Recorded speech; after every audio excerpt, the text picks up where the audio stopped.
بسم الله الرحمن الرحيم والصلاة والسلام على أشرف الأنبياء والمرسلين نبينا محمد وعلى آله وصحبه أجمعين أما بعد. Good, I think we fixed the audio. Alhamdulillah. Welcome back everyone. Assalamu alaikum wa rahmatullahi wa barakatuh to our fifth nahu class. Last class we discussed a few things. What did we discuss? We discussed that we are entering into the nahu book now. Alhamdulillah. We finished the review. So last class we took some of these mustalahat and we mentioned what kalam was in Arabic, and we took different definitions, and from them was a definition of the poem of Shibrawiya. And we mentioned that أما الكلام اصطلاحا فهو عندهم مركب فيه إسناد كقام علي. We mentioned that kalam in the Arabic language, as defined by the Arabic scholars, is murakkabun, two or more Arabic words, fihi isnad, that makes sense in the Arabic language, meaning that it has a mubtada wa khabar, or it has a fi'l wa fa'il, and so on and so forth. Then we mentioned that every single Arabic word falls into one of three categories. So there's only three types of words in Arabic, and we mentioned them, that they are ism, which is equivalent, similar to a noun in English. We also mentioned fi'l, and that is that it is a fi'l is a similar to a verb in English. And we mentioned harf. Harf are those words, the huruf, that they don't give complete meaning unless it's accompanied by another word. Now, then what we did was we just took ism. All we did was we took ism out of that, and in the last class we gave the alamatul ism, the signs of an ism. How do you recognize that a word was an ism? And we gave 5 of those. We said, number 1, if a word has tanween, right, then it is an ism. If a word can take lamu ta'rif, the alif lam, it is an ism in the beginning. If a word, or we mentioned that musnadul ism, that if a word is able to go in majroor form, if it's able to go in majroor form, then it is an ism. We also mentioned number 4, that if a word is able to take a harful jar, then it is an ism, because a fi'l can never take a harful jar before it. And then the 5th one we mentioned was nida, an-nida, which is that if you call someone, if you say yeah, like, oh, so and so, right? If we say yeah, then the word that comes after yeah obviously can only be an ism. It cannot be a fi'l. So that was just summing up what we did last class. Alhamdulillah. Now we want to cover the al-kalimatul jadida for chapter 1. And we mentioned chapter 1, the title of chapter 1 was Amun Jadidun. In last class we said Amun means new, Amun means year, and Jadidun means new. And we mentioned, if you remember last class, that in Arabic the sifa, or the adjective, comes second. In English the adjective usually comes first, right? So you say blue car, for example. But in the Arabic language, you don't say blue car, you would say car blue, using Arabic words. Hence here we have Amun Jadidun. Literally, you could translate it as to year new, but it's understood that it means a new year. Now, so let's look at these kalimat, the new words here. And we mentioned that every chapter, it will start with Al-Kalimatul Jadida. Al-Kalimatul Jadida, new words that previously you had not known, or maybe didn't know. So the first word we have here is Baytun. Every one of us should know what Baytun means. It means house. Baytun. If you want to say homes or houses, then underneath here we're going to put the jam'un. We're going to put the jam'un, and it is buyut. Buyut. Buyut. So when you memorize this, memorize both. Memorize Bayt and also memorize buyut. House and houses, buyut. Okay. Second word we have here is hadiqa. Hadiqa means a garden. So it means garden. Right? Garden. It can also take the meaning of a park, but garden. The jam'un, the plural, we will write below it. The plural is hada'iq. Hada'iq. Hada'iq, which means gardens. like Allah subhanahu wa ta'ala tells us in the Quran,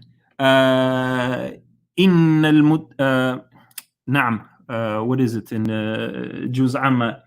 إن للمتقين مفازا حدائق وأعنابا. Allah subhanahu wa ta'ala, he says, certainly for those who were righteous, who had taqwa, for them is the ultimate victory, right? And then Allah subhanahu wa ta'ala says they will have hada'iq, yani they will have the gardens and vineyards meaning vines that produce grapes and so on and so forth.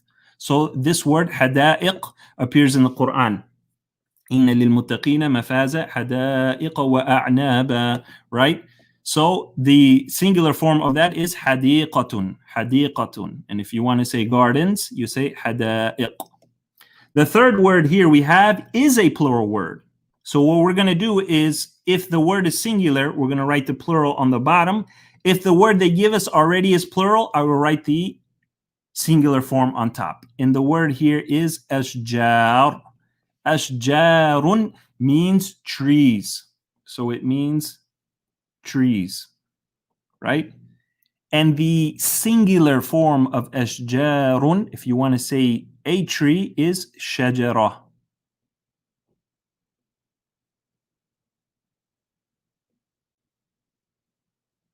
Shajara. So the singular form of that is shajara. Shajara. Ashjar, trees. Shajara, a tree. Shajara, a tree. So let's go back to the beginning. We have here baytun, a house. Buyutun, homes. Hadiqa, garden. Hadaiq, gardens. Shajara, tree. Ashjarun, trees. Ashjarun, trees. Fourth word we have here, azharun. It's already a plural word. Azharun. So we're going to write on the bottom what azhar means. Flowers. The singular form is Zahra. It is Zahra, a flower. So Zahra is a flower. Azhar means flowers.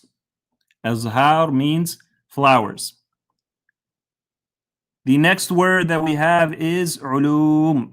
It is ulum. Let me erase these boxes here so we can see it better. The next word is ulum. Ulum, from the meanings of ulum, and it is a plural word. In this context that we're going to have it in this text, it is related to studying in a university. So the meaning means sciences. Ulum means sciences, different sciences that you study in a university. And it comes from the word ilm, which means knowledge. Okay, so ulum are different sciences. You have sciences of hadith, you have sciences of tafsir. All of these are different ulum. Now the next word we have here is zumala. Zumala is already a plural word, so let's write the meaning. Zumala means colleagues. Right? When you have when you're in a school, and all those classmates that you have, you can call them colleagues, right? Or you're at a job, all those people you work with, you could say they are your colleagues, right? So here in this context is going to refer to the colleagues at school. So let's go ahead and write this in. Just one moment, let me fix this pen.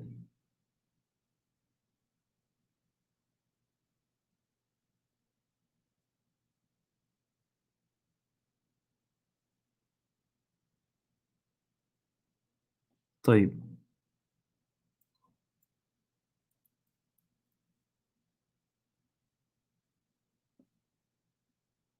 Colleagues. نعم. Colleagues. So the singular form of that would be zamil. Zamil. My colleague is a zamil, singular. If I want to talk about all of them, I say zumala, zumala, zumala. Okay? So let's start from the beginning so we don't get lost with all of these words. First word was baytun. Baytun is singular. So remember, I said if they give us the singular word, we're going to write the plural on the bottom. If they give us the plural word, we're going to write the singular on top. So baytun means house. The jam'un, the plural of that is buyut. Then we have hadiqatun, garden. The plural of that is hada'iq. So you have to write all of these down, brothers and sisters. Hada'iq, gardens. Then we have ashjarun, trees. If we want to say a tree, we say shajaratun, shajaratun, shajara.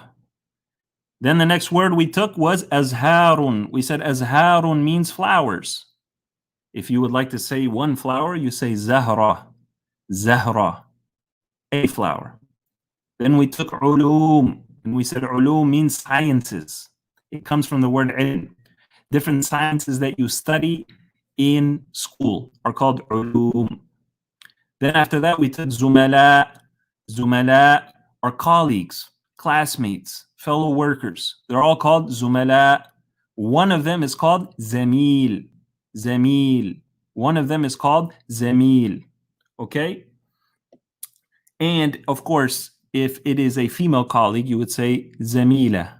Zamila. طيب. Next word we have here is a fi'l. It is a fi'l. Okay? And you remember when we covered the sarf book, and you're expected to know the sarf book by now before starting this book, because this is the next level. We mentioned that in this book, in this series, they give the fi'l madi first, the past tense verb first, and then after this slash right here is the mudari'. But we already know that because we learned in the last book how to conjugate fi'l madi.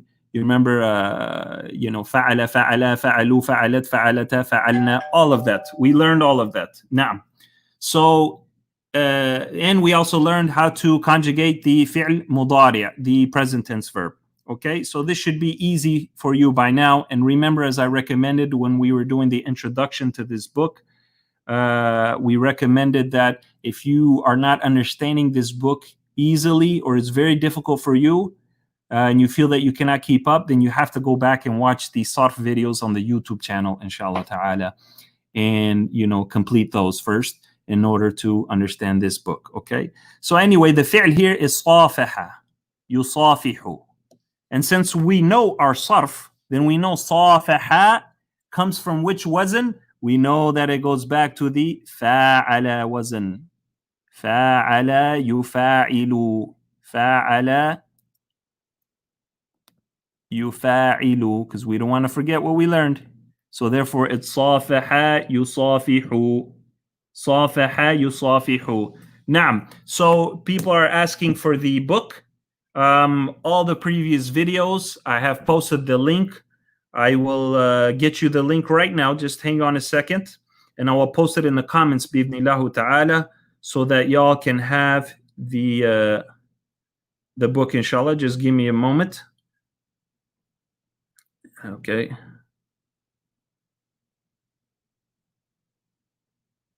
So that you can open up the file and keep up with us, inshallah ta'ala. Okay, so just one moment here. It's 209. Naam.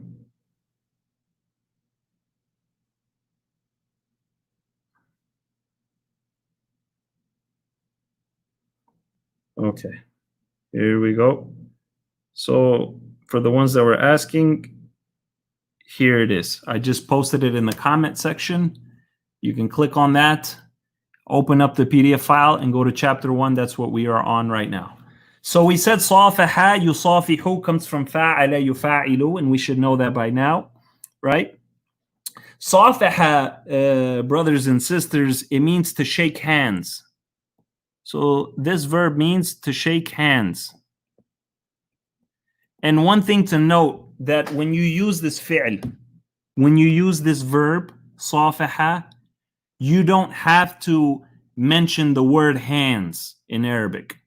it is understood.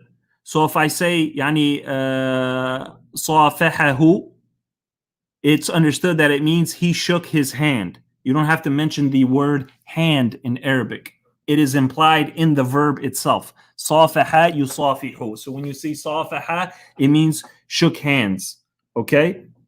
So that is good to know, inshallah ta'ala. I want to give you just a couple more words. Here we have another word I want to give you, ma'had. Ma'had. Ma'had means institute. Like if you were to get accepted to the Islamic University of Medina or the Imam University in Riyadh and so on and so forth, they would put you in the Ma'had first, the Institute of Learning the Arabic Language first, right? And you can test out of that and then move on. So Ma'had means institute. Hence, this text is going to talk about a student entering the Arabic Institute, right? So Ma'had is institute. It's plural. Its jam'un is ma'ahid. Ma'ahid. Institutes. Ma'ahid is institutes. And the rest of the words, we're going to cover them all, inshallah ta'ala, as we go through this text. The previous video, we did this mustalahatul jadida. If you need to catch back up on it, review the last video, inshallah ta'ala. We covered al-kalam. أما الكلام اصطلاحا فهو عنده مراكب فيه إسناد كقام علي. And then we covered the alamatul ism in the last video, the 5 signs of a word being ism. We mentioned what fi'l was. We mentioned what harf was. So now what we want to do is get straight to the text. And based on what we have learned thus far, we're going to put it together, inshallah ta'ala, translate this text together. And, more practice we do, the easier it will become. So line number 1 here. Line number 1, and we're going to go to this comma right here. It says, خرج سعيد في الصباح من بيته. One more time. خرج سعيد في الصباح من بيته. Again. خرج سعيد في الصباح من بيته. First thing we notice here is خرج. خرج, by now we should automatically know that it is a fi'l. And what type of fi'l? Fi'l madin. How do we know? Because we covered that in the sarf book. And we know that kharaja comes from the wazn fa'ala because it matches the pattern. It has 3 fathas. Kharaja, we already took this word. It means left. Kharaja means left. We know this. We've taken this before. So now someone left. Okay? Now what do we do? Whenever we find a fi'l, grammatically, what do? We have to look for the fa'al. And the sign of a fa'al, the sign of the doer of that verb, is if it ends in a dhamma. So let's look now. Kharaja sa'idun. We found the word that has a dhamma. It is sa'idun. Sa'idun. This dhamma gives us the indication that he is the one that is doing that verb, which is kharaja. So we can safely say now, Sa'id left. Thus we know thus far. Sa'id is the one who left because Sa'id has a dhamma at the end, and that's all we need for it to tell us that he is the one that did that verb. So Sa'id left. When did he leave? Fi sabahi. Fi, we know is harfu jar. It means in. As-sabah means the morning.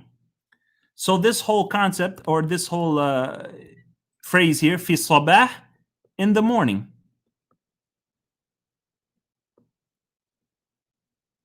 Right? So let's put it together now. خرج سعيد في الصباح. And it has a kasra at the end of sabah because of the harf jar fi. Whenever fi comes before a word, it will force that word to take a kasra if that word can take a kasra. And there's a whole chapter on these huruf al-jar coming up after a few chapters. So it's very important that if you're going to start this class, stick with it. Because each class, I'm going to give you another brick and another brick and another brick. And you're going to put that brick and put another brick and put another brick. And pretty soon we're going to have a nice home, inshallah ta'ala. Then we open the door and then we're going to decorate it inside. This is how Arabic works. So whatever I give you, inshallah ta'ala, bi'idhnillah, take it, learn it, come back the next class, inshallah. and we will build off of that. And don't forget, all these videos are uploaded not only on Facebook, but also on the YouTube channel, inshallah. So we have خرج سعيد في الصباح. Sa'id left in the morning. We're not done with the sentence yet. Min means from. From. Like if I want to ask you, where are you from? I say min. Min. أين أنت? Where are you from? Or if I'm talking to the girl, I would say ti. Min أين أنت? Min أين أنت? Where are you from? And this word min means from. So we have the word min here. It means from. From. So خرج سعيد في الصباح. Sa'id left in the morning. Min, from. From what? Beit. Beitihi. Beitihi.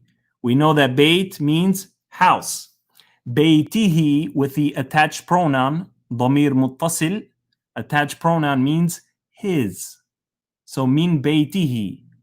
Min beitihi, from his house. If we wanted to say from his car, min sayyaratihi. From his car, right? So you just add the attached pronoun and it means his. If we were talking about a girl, if we were to say خرجت فاطمة في الصباح من بيتها, we would add a ha, because ha is the attached pronoun version of hiya for a female. But here it's بيته, his house. So خرج سعيد في الصباح من بيته. Sa'id left in the morning from his home. Meaning, he left his home in the morning. That's easy English translation. Sa'id left his house in the morning. And I tell my students often that when kharaja, when this verb kharaja comes, you don't have, it comes with the harf mim, from. But in translation, you don't have to use the word from. So if you say kharaja sa'idun fi sabahi min baytihi, you don't have to say Sa'id left in the morning from his house. That sounds weird in English. But that mean has to be there in Arabic. But when you translate, you could just say Sa'id left in the morning, left his house in the morning. Okay, I hope that's clear, inshallah ta'ala. So we did line number 1, alhamdulillah. Let's go to the second sentence and see what else he did. Wa, we know wa, it's a continuation. It means and. So this wa here means and. Okay, so kharaja Sa'idun fi sabahi min baytihi. Sa'id left his house in the morning. Wa, and what did he do? Dhahaba. We took this word before. Dhahaba. Also from the wazn fa'ala. Dhahaba. And went. Dhahaba, we should know by now, it means went. And he went. Ila.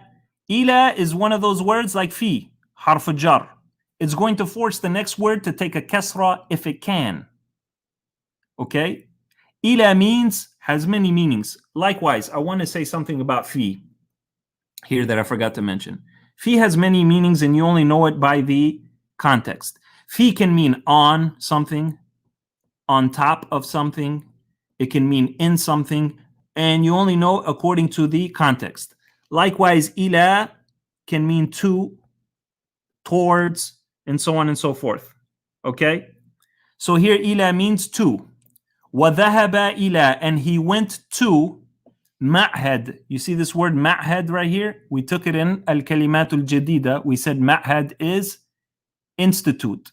And it has the dhamir muttasil attached to it, which means his. So ila ma'hadihi. So he went to his institute, his school, the place where he's learning. So once again from the beginning. خرج سعيد في الصباح من بيته. Sa'id left his home in the morning. وَذَهَبَ إِلَى مَعْهَدِهِ, and he went to his institute. That's what we have so far. So let's add on to that. Let me put on the big eraser here so we can erase all of this mess that we made. طيب. Okay. So we got that translation out of the way, alhamdulillah. Make sure you repeat it to yourself many times and get familiar with the words. If you do that, it becomes easy. And anytime you see these words somewhere else in another text, you know it. Alhamdulillah. Now we have here Sa'idun Talibun Yabaniyun. Sa'idun Talibun Yabaniyun. First word we have Sa'idun. means Sa'id. It's a name. If you remember in the Sarf book, I told y'all that names of people are ma'rifa. Ma'rifa meaning specific. So Sa'id is someone specific we're talking about. But why am I mentioning that here? I'm mentioning that here if you remember the rule, the qaida, the rule, the Arabic rule that I told you when dealing with translation. I said if a ma'rifa, if a word is ma'rifa, meaning it has alif lam, right? So if a word has alif lam, or it is a name of a place, okay? And then after the ma'rifa comes a nakira. What do we mean by nakira? General, meaning the word has tanween, to dhamma, to fatha, to kasra. So if one word has alif lam, or it's a name of a person or city or thing, and then the next word that follows it has tanween, it's a nakira, it's a general word, like we have here. Talibun. We have sa'idun, which is ma'rifa. The next word, sa'idun is a name of a person. The next word is nakira with two dhammas here. What do you do in translation? We said in the middle you put is or are according to what fits. In the middle you put is or are according to what fits. So let's put is or are in the middle. Okay, we have Sa'id. It means Sa'id, the name of a person. Talibun means a student. And why we don't say the student, we say a student, because of the tanween, the two dhamma. A student. So we have a ma'rifa followed by a nakira. We have to put is or are in the middle. So we say Sa'id is a student. Sa'id is a student. Where do we get the is from? Again, the rule. If there's a ma'rifa followed by a nakira, you put is or are in the middle. You choose the one which is best in the language. This works most of the time. We can never say it works all of the time because, subhanAllah, there's always exceptions, right? But most of the time this works. So keep that rule in mind and apply it when translating. So Sa'id is a student. We got that much. What kind of student is he? Now we have the adjective. Remember we said in Arabic, the adjective comes second. It doesn't come first. Like in English, we say a blue car. In Arabic, we would say a car blue. So here we have student, and yabaniyun means Japanese. Japanese. So Sa'id is a Japanese student. Sa'id is a Japanese student. Sa'idun talibun yabaniyun. Okay? So let's take it back now. Let's take it back from the beginning, inshallah ta'ala. Right here. خرج سعيد في الصباح من بيته. Sa'id left his house in the morning. وذهب إلى معهده. And he went to his institute. سعيد طالب ياباني. Sa'id is a Japanese student. Okay, now let's finish this line, inshallah ta'ala. وهو, and, you remember wa means and. Huwa, he. He is what? Here we have a fi'l. يتعلم. يتعلم. If you recall what kind of fi'l this is a fi'l mudari'. How do we know that it starts with one of the ahruful mudari', which is ya? Okay, so if we know ya is the from the ahruful mudari', then we have to here figure out what wazn, because we don't want to forget any of the sarf we learned in the last book. What wazn does yata'allamu come from? It comes from tafa'ala. Tafa'ala. يتفاعل. تفاعل يتفاعل. تفاعل يتفاعل. تفاعلا, if you remember. So here we have تعلم. تعلم يتعلم. يتعلم. Sorry, I wrote that a little sloppy. يتعلم, because it matches this wazn. It has to be in this pattern. So يتعلم means learning. What does it mean? Learning. So he is learning. And before I let you guys go or move on from this sentence, we have to know the difference between ta'allama and allama. So ta'allama from the wazn tafa'ala means learning or learned. Okay? Then we have another fi'l, allama. Allama. Allama means to teach or taught. So there's a difference. When you say ta'allama, he learned. When you say allama, he taught. There's a big difference, and we don't want to confuse the two. Allama comes from fa'ala, yufa'ilu taf'ilan, right? So it would be allama, yu'allimu ta'liman. But ta'allama comes from tafa'ala, yatafa'alu tafa'ulan. So ta'allama, yata'allamu ta'alluman. It's different. It carries the same root from ayn, lam, and mim, which has something to do with knowledge. But be sure you use the correct one when speaking or when reading, translating correctly. So ta'allama means he learned. Allama means he taught, right? So keep that in mind, inshallah ta'ala. Here we have yata'allamu, so he is learning. What is he learning? Okay, let's look at what is he learning. He is learning al-lughat al-arabiyyata. He is learning the Arabic language. Now, besides knowing the vocab, we know that that's what he's learning. Let's apply some grammar that we already know. How do we know that that is what he is learning? Besides context. Besides context. We know because of what? You remember the rule? The thing that he's learning, or the maf'ul bihi, always takes a fatha. The object of the verb, the thing that is being done to, takes a fatha. So the thing that you are doing takes a fatha. Okay? So for example, if I say qara'a, qara'a, qara'a means he read. Qara'a Muhammadun, Muhammad read. How do we know Muhammad is the one that read? Because it has a dhamma. Let's say he read the book. Al-kitab. Al-kitab. Kitab has to have a harakah on the end. Do we give it a dhamma? Do we give it a fatha? Do we give it a kasra? This is where nahu comes in. Muhammad is the one who read. How do we know? Because of this dhamma. The thing which he is reading, or the object of the verb, takes a fatha. So we say al-kitaba. Qara'a Muhammadun al-kitaba. Muhammad read the book. You see how it works? So here we have وَهُوَ يَتَعَلَّمُ اللُّغَةَ الْعَرَبِيَّةَ. He is learning the Arabic language. So therefore, the thing that he is learning has to take a fatha, and it did here, and its adjective did also. Okay?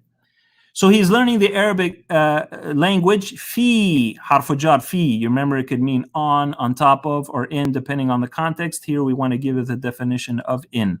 So وهو يتعلم اللغة العربية في in what? معهد تعليم اللغة العربية. معهد, we took this word, in the institute. In the institute of teaching the Arabic language. We won't get into this, mudaf ilayh. We'll learn that later in a later chapter. But it means that he is learning the Arabic language in the institute of teaching Arabic. Okay? Fi, in, where is this place? Where is this institute of teaching Arabic? Tokyo. It's in Tokyo, which is Tokyo. Tokyo. Right? And there is an Arabic institute there.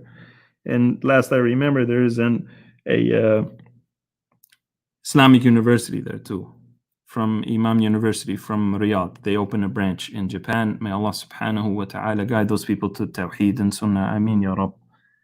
طيب. So we have fi Tokyo, in Tokyo. Okay? Now, let's go to the next sentence. Wa and it is. This huwa goes back to institute. So, and it is ma'hadun kabirun. Let's pause here and apply some grammar we learned. So we have huwa here. Huwa. Huwa is a pronoun. It can mean he or it. Here we're talking about an institute. So therefore we're going to give it the translation of it. It. But that's not what I want to focus on here. I want to focus what I told you about the rule of when there is a ma'rifah and after it comes a nakira. After it comes a nakira. Ma'rifah, we mentioned, are the words that have alif lam, names of places and people, and also pronouns. Pronouns are always ma'rifah. So here we have huwa, it's ma'rifah. Then after that we have ma'hadun, this word ma'hadun. And it is nakira because it has tanween. So it is general. Ma'rifah means specific. Tanween or nakira means it is general. Ma'had means institute. But because it has two dhamma, we say a institute. Stay with me now. Stay with me, because the more you hear this, the more you get used to it, the better, bi'idhnillah ta'ala, institute. Yeah. The more you will get good at translating. Okay. So we have wahuwa ma'hadun. We won't worry about kibir right now. Wahuwa ma'hadun. So you have ma'rifah followed by nakira. What was the rule? The rule was we put in the middle is or are. We put in the middle what? Is or are in translation. So in the middle, in between the ma'rifah and nakira, we put is or are, depending on which one fits in translation. So, and it is an institute. See how it works? Wahuwa ma'hadun, and it is an institute. Ma'had has a adjective. Remember, in Arabic, the adjective comes second. Kabirun, which means big. So how are we going to translate that? And it is a big institute. And it is a big institute. That's how we translate that. وَهُوَ مَعْهَدٌ كَبِيرٌ. And it is a big institute. حَوْلَهُ. حَوْلَ, in this context, means surrounding it. Who is an attached pronoun? It means it. So, surrounding it. So حوله means surrounding it. So huwa ma'hadun kabirun hawlahu. It is a big institute surrounding it. Look what we have here. Who? It's an attached pronoun, but it is a pronoun. And pronouns are what? Ma'rifah. So after the ma'rifah, we have a tanween, which is nakira. Whenever that occurs, alarm should go off in your head. Put is or are in the middle if it can fit in translation. So hawlahu, surrounding it, is hadiqa, garden. What kind of garden? Wasi'a, spacious, wide, vast garden. So surrounding it is a spacious garden, a vast garden.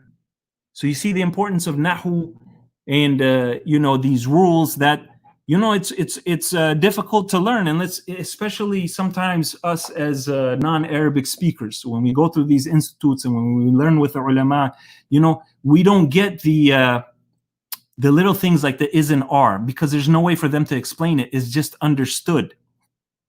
So alhamdulillah, it's a blessing sometimes to hear from somebody who speaks your own language explain it to you like this, that is or are comes in between those two whenever there's a ma'rifah nakira, most of the time. Remember, we said there's always exceptions. Sometimes it won't fit, but most of the time this is it.